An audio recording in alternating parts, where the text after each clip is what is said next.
Assalamualaikum warahmatullahi wabarakatuh. Welcome back to my channel, teman-teman. Semoga hari teman-teman baik-baik aja, lancar. Yang pengen dapat beasiswa, semoga dapat beasiswa, amin. Oke, kita langsung masuk ke pertanyaan dari salah satu teman kita. Pertanyaannya adalah begini. Kak, bagi tipsnya mengenai penulisan proposal tesis sebagai syarat masuk S2. Oke. Sebelumnya saya pengen share pengalaman saya ngajuin beasiswa ya.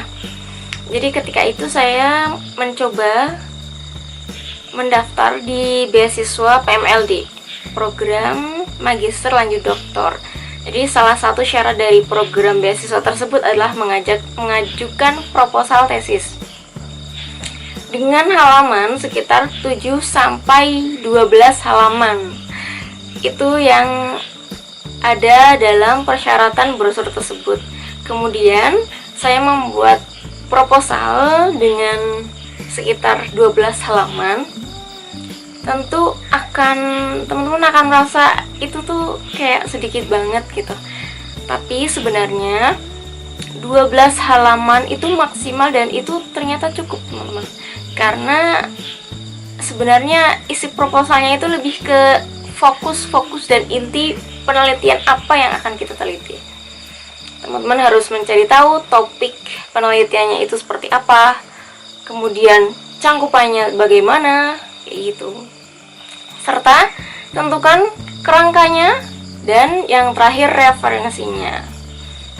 Untuk kerangkanya, teman-teman seperti yang teman-teman tahu, seperti ada judul atau tema, terus ada latar belakang, ada tujuan, terus rumusan masalah, dan kajian pustaka, terus apa lagi, banyak banget kan. Dan itu teman-teman harus memilih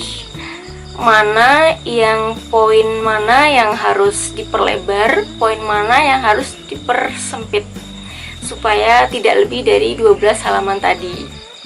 Oke, mengenai referensi, tentu di masa pandemi ini teman-teman akan sangat kesulitan mencari buku ya. Buku, artinya buku dalam bentuk fisik kayak gitu. Dan tentunya di masa pandemi ini teman-teman akan semakin mudah, terutama di zaman yang serba digital, akan semakin mudah mengakses buku-buku e-book atau jurnal ilmiah. Justru saya sangat merekomendasikan mengambil referensi dari jurnal ilmiah ketimbang dari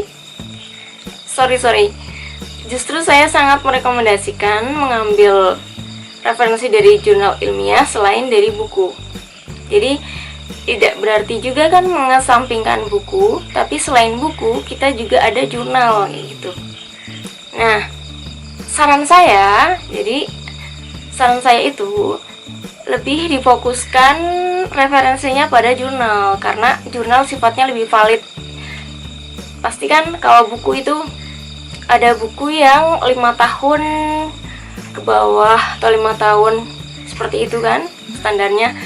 Nah, kalau jurnal itu pasti teman-teman akan menemukan kajian ilmiah terbaru. Artinya saat teman-teman sedang menulis proposal tesis di bulan, misalkan sekarang November ya, itu teman-teman juga bisa mengakses tahun sekarang 2020 bulan Oktober maupun bulan September kayak gitu. Atau mungkin sudah ada yang bulan November kan, siapa tahu kan.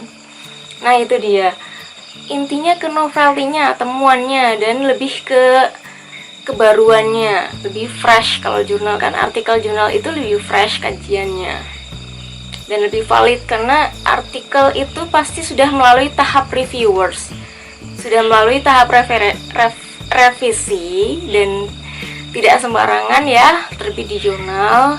Kemudian juga ada kualitas-kualitasnya seperti Sinta 2, terus Scopus dan sebagainya. Tentu semakin tinggi kualitasnya juga semakin tinggi kualitas proposal tesis kamu.